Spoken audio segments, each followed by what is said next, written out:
Mes amis, bonjour et bienvenue à votre chaîne AOB Canada. Aujourd'hui, je vais vous parler d'un sujet qui est hyper important et intéressant et qui pourrait intéresser les gens qui sont déjà arrivés au Canada ou bien qui tentent de venir ici s'installer, immigrer et vivre au Canada. Ce sujet, c'est quels sont les grands problèmes que rencontrent ces gens ou ces nouveaux arrivants, ou ces immigrants, ou ces New Canadiens qui viennent ici au Canada pour vivre et laisser leur pays d'origine et venir ici faire leur vie au Canada. Et on a beaucoup, mais j'ai essayé de sélectionner les principaux problèmes, les problèmes majeurs que la plupart des immigrants qui viennent ici vont les rencontrer sans faute, comme on dit. Le premier problème, c'est la langue. Donc, la langue, comme vous le savez, c'est un obstacle pour chaque personne qui change de pays. Il va vers un pays où on utilise une langue soit qu'il ne connaît pas, soit qu'il ne maîtrise pas. Par exemple, quelqu'un qui va aller vivre en Chine. Donc, en Chine, on parle par exemple le mandarin. Et c'est difficile de parler cette langue et c'est difficile de l'apprendre, mais on peut l'apprendre, mais ça va demander énormément de temps et d'efforts.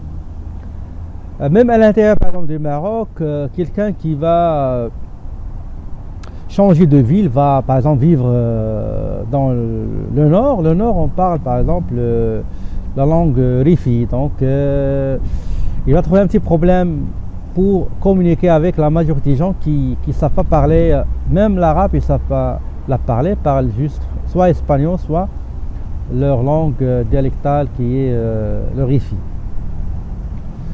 Donc la langue constitue un grand obstacle pour les gens qui arrivent ici au Canada.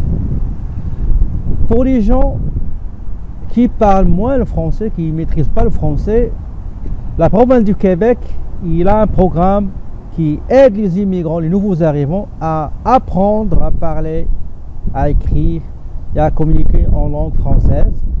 Et ceci dans le programme de la francisation. Donc c'est un programme qui est établi par le ministère de l'immigration, de la diversité et de l'inclusion et qui permet aux nouveaux arrivants d'apprendre, de faire des cours en français, mais pas en anglais. Donc si les gens qui viennent ici, qui maîtrisent le français, qui maîtrisent bien la langue française, mais ils sont faibles en anglais, en langue anglaise, ils doivent chercher des associations. Il y a des associations qui offrent des cours de l'anglais, soit gratuitement, soit moyennant juste un prix symbolique, des dollars, 30 dollars, des cours de manuel et de support pédagogique.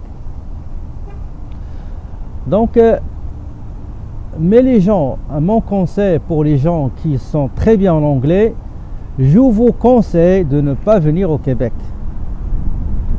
Parce que la langue anglaise dans les autres provinces anglophones, ça aide beaucoup à mieux et à s'intégrer d'une manière rapide, d'une manière rassurante, d'une manière efficace. Et ça va motiver le nouveau citoyen canadien ou bien le nouvel arrivant, etc. Donc, et pour immigrer aux autres provinces anglophones, je vous conseille l'une des trois provinces suivantes. Soit vous allez immigrer à la province Ontario, ou bien la Colombie-Britannique, British Columbia, ou bien la province d'Alberta. Donc on va en parler en détail dans le problème de l'hébergement et du logement. Donc la langue constitue une contrainte majeure pour la majorité des gens qui sont francophones, surtout la langue anglaise, parce qu'ici, même aux provinces, on dit que la province est une province francophone, mais généralement, si vous n'êtes pas bilingue, vous allez trouver des problèmes pour trouver du travail. Et aussi,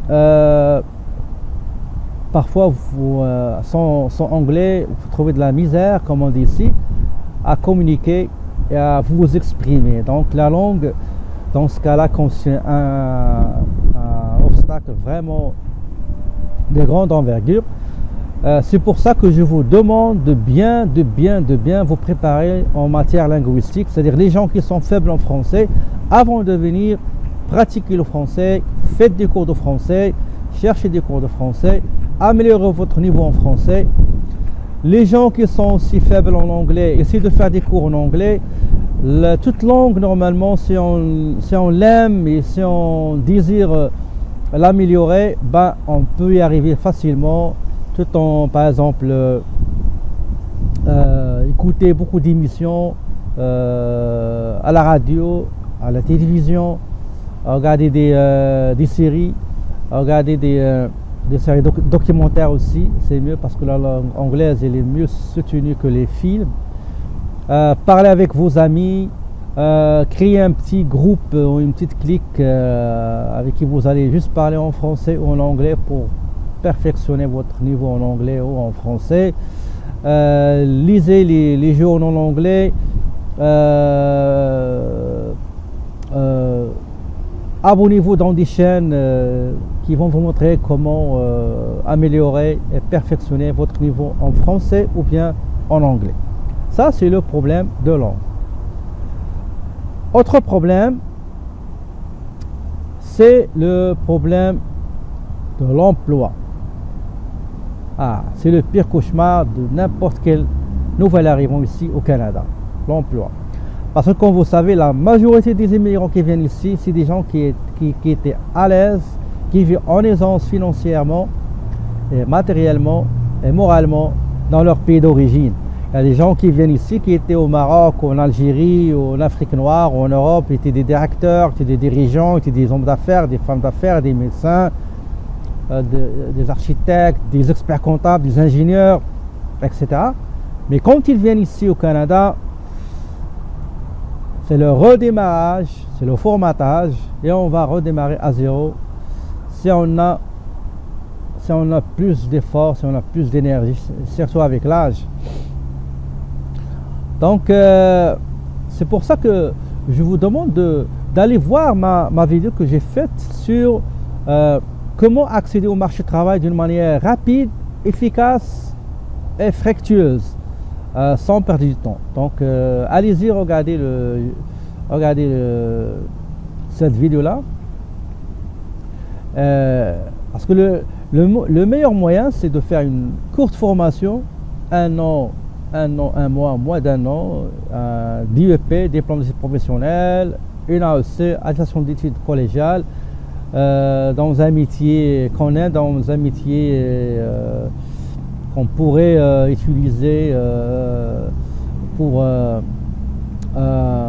nous installer d'une manière fluide et qui pourrait nous aider à avoir un travail digne de nos compétences, de nos expériences et aussi de nos formations pertinentes.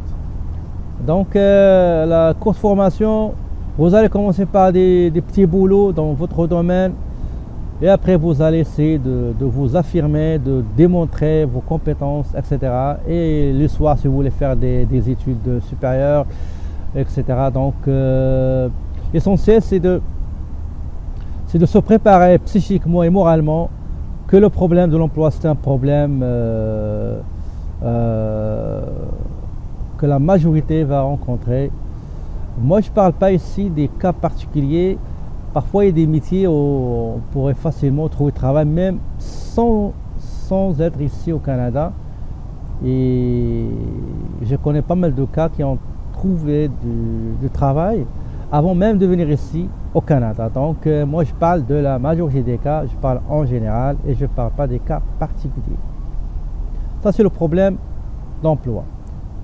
Surtout que j'aime bien évoquer un petit détail, c'est que ici au Québec par exemple, la plupart des entreprises ne reconnaissent pas ni diplôme étranger, ni compétences étrangères, ni expérience étrangère. Et reconnaissent uniquement une formation faite ici au Canada et l'expérience faite ici au sein d'une entreprise canadienne. That's it. C'est pour ça que il faut baisser un peu le niveau et faire une petite formation courte, formation qui va vous permettre d'accéder facilement au marché du travail. Vous allez prendre cette expérience canadienne qu'on exige et qu'on ne cesse d'exiger à haute voix. Donc, vous allez faire une petite formation canadienne. Donc, vous avez maintenant un diplôme canadien. Vous allez travailler dans une entreprise, peu importe le niveau, au moins dans votre domaine. Ben, voilà une entreprise canadienne dans laquelle on travaille.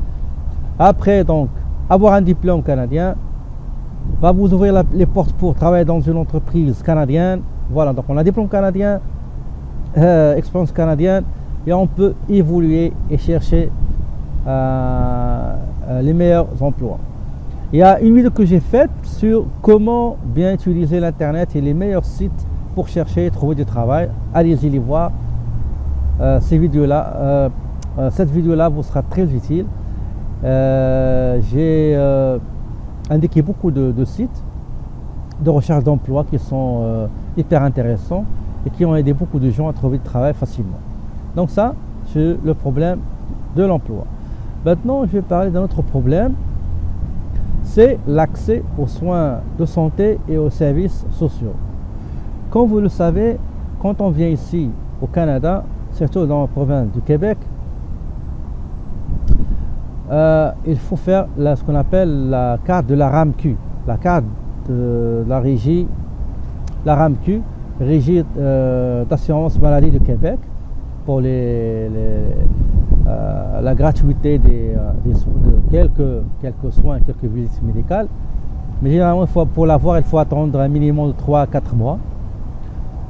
Durant ce temps, il faut que vous faites une souscription d'une police d'assurance privée. Il faut payer au minimum 30, 40, 50, jusqu'à $100. Ça dépend des termes de la police d'assurance maladie privée que vous avez faite.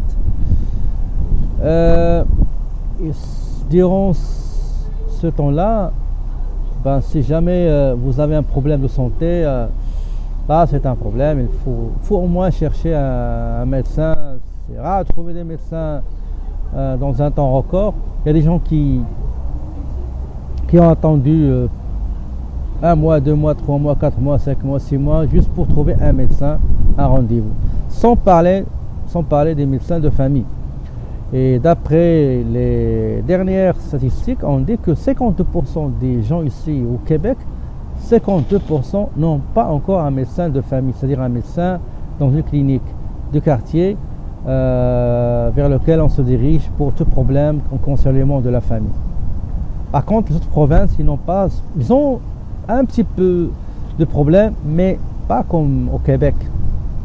Et pourtant, au Québec, il reçoit beaucoup de médecins de l'étranger qui sont compétents, mais malheureusement, le lobby du Collège des médecins du Québec, il exerce vraiment des mesures, des barrières protectionnistes. Donc, ils disent qu'ils protègent les métiers, etc. Mais il y a des médecins qui sont très dévoués, des médecins chevronnés, des experts qui sont reconnus mondialement, mais quand ils viennent ici au Canada, surtout à la province du Québec, il y a même des médecins qui viennent de l'autre province du Canada. Pour s'inscrire à l'ordre ou bien au collège des médecins, il faut qu'ils passent des examens. C'est des médecins qui ont pratiqué au Canada, dans notre province, et pour venir pratiquer ici au Québec, il faut qu'ils remplissent pas mal de conditions. Parmi ces conditions, il y a la passation d'un examen. Il faut qu'ils passent un examen pour être admis et faire des stages à l'interne, etc., pour être inscrit dans le collège. On appelle ça collège des médecins. C'est l'équivalent d'ordre des médecins. Donc ça, c'est un problème de l'accès aux soins de santé et aux services sociaux. Autre problème, c'est l'hébergement, c'est le logement, c'est le housing. Comme vous savez, les dernières statistiques des différentes entités, firmes de statistiques et de recherche et des études, ils ont classé les meilleures cités dans lesquelles il fait beau à vivre selon certains critères comme la santé de l'économie, la santé, les soins de santé, l'éducation, la criminalité, la sécurité, l'accessibilité à la propriété, le marché du travail, la santé de l'emploi, taux de chômage. Et on a trouvé que les meilleures, comme je l'avais dit au début, les meilleures provinces dans lesquelles il faut songer à y vivre, au top c'est l'Ontario. L'Ontario, à peu près, selon la dernière statistique Canada 2016, la population de l'Ontario avoisine à peu près 13 740 000 habitants, suivi par Québec, 8 174 000, suivi par la Colombie-Britannique, 4 400 000 habitants, suivi par l'Alberta, 4 98 ou 80 000, je ne me rappelle pas, suivi par Saskatchewan, par Manitoba, je crois, c'est 1 290 000 habitants, suivi par Saskatchewan, 1 80 000 habitants. Pour les villes, par titre d'exemple, la première ville en nombre d'habitants, c'est Toronto. Donc c'est à peu près 2 731 000, suivi par Montréal, 1 174 000, suivi par Calgary, dans la province d'Alberta, 1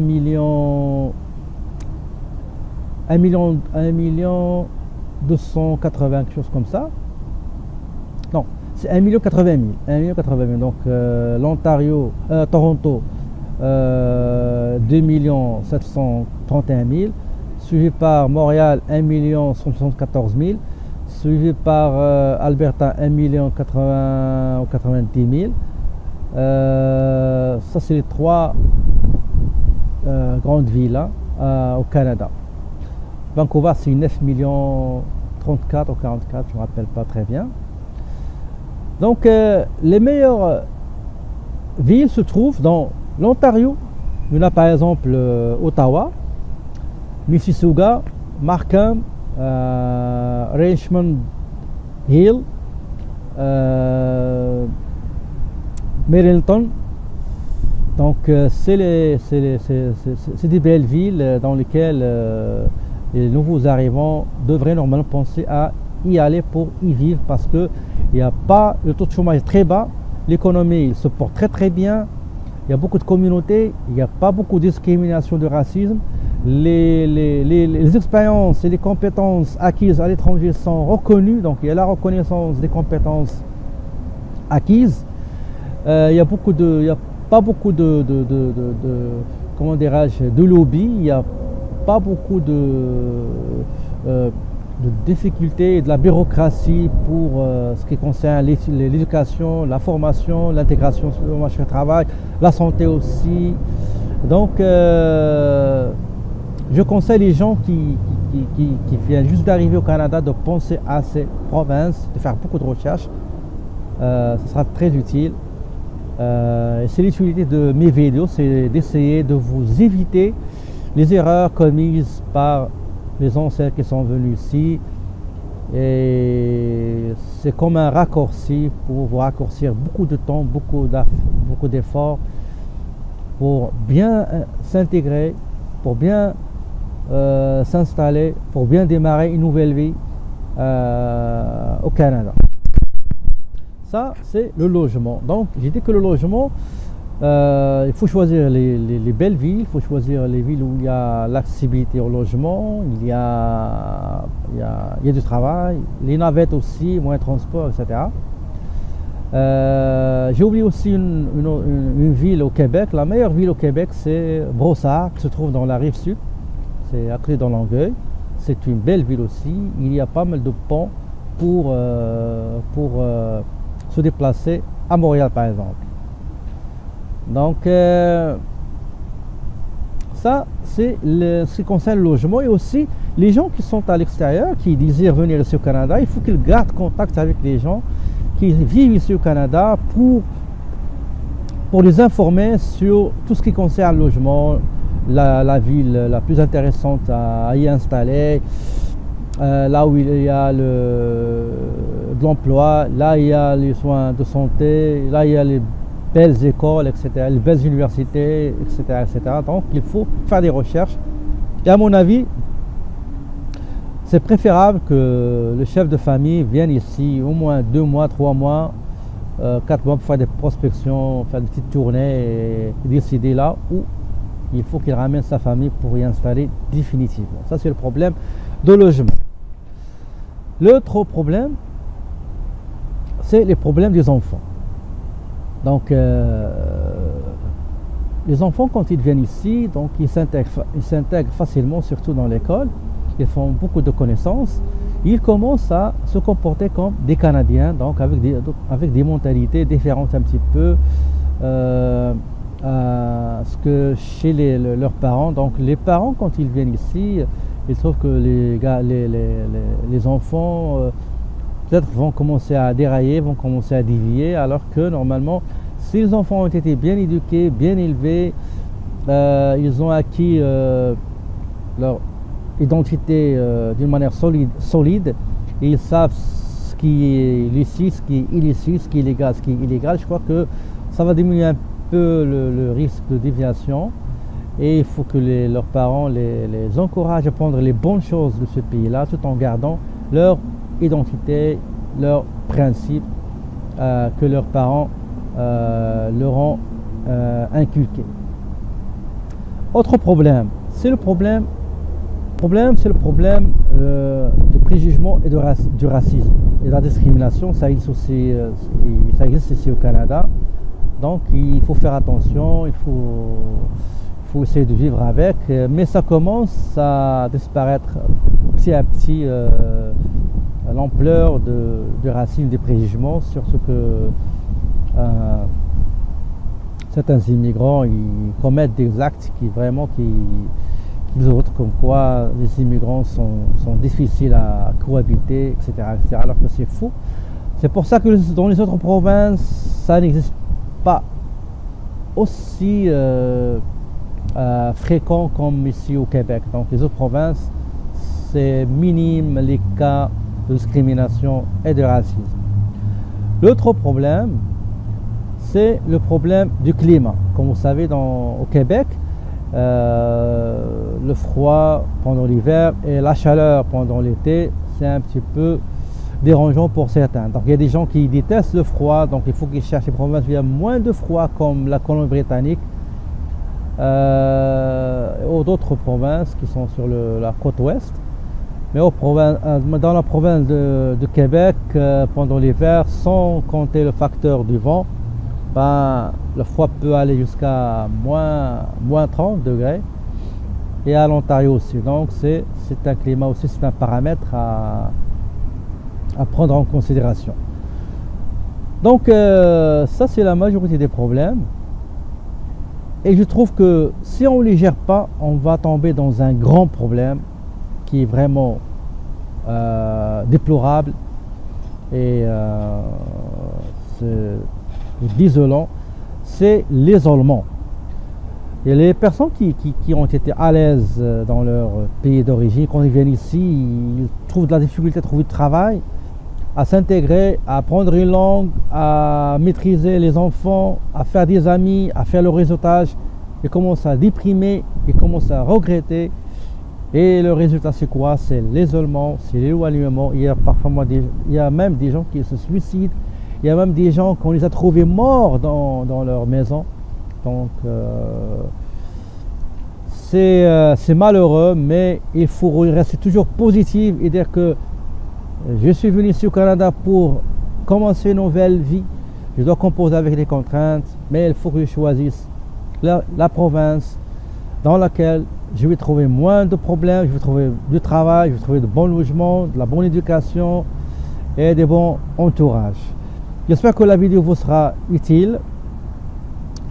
D'ici une nouvelle vidéo, je vous remercie et n'oubliez pas de vous abonner à ma chaîne et de partager cette vidéo pour plus de communication aux autres personnes qui désirent avoir des informations sur le Canada avant de venir. Sur ce, je vous dis mes amis, à la prochaine.